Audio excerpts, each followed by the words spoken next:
Deep freeze is here, and while you may be staying indoors to keep warm, there are those who cannot. Like police officers who have to spend several hours out in the cold even when these temperatures drop. Local 5's Robin Oginye found out how they cope with the cold, and she joins us live now in the studio with the details. Robin?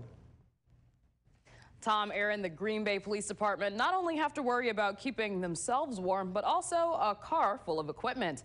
And they have some tips for us drivers who they sometimes have to help when it gets this cold out. You might not keep your car running all day, but if you're a cop, not doing so in these freezing temps can bring your workday to a stop. You really just gotta leave your car running, because a lot of this stuff runs on your normal batteries, your lithium batteries and whatnot. So you shut it off and the alternator shuts down and nothing works anymore. You come to your car and your computer's off and your cameras are off and whatnot. So on a day like today, you just have to leave it on and you gotta keep your car warm. Ooh, that guy must get rear-ended.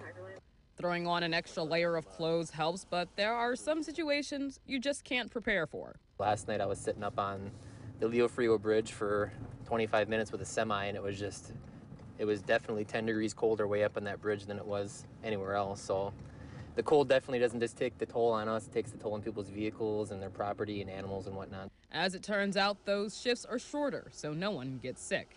It can get really difficult sitting out on perimeter.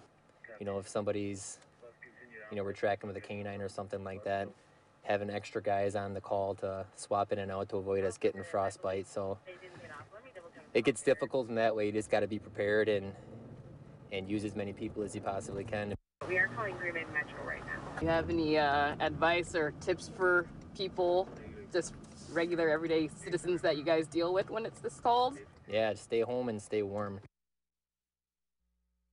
Officer Peterson says when it gets this cold, most of their calls are for accidents or stalled vehicles. He says slow down and make sure your car gets its regular maintenance checks. In the studio, Robin Oginye, Local 5 News.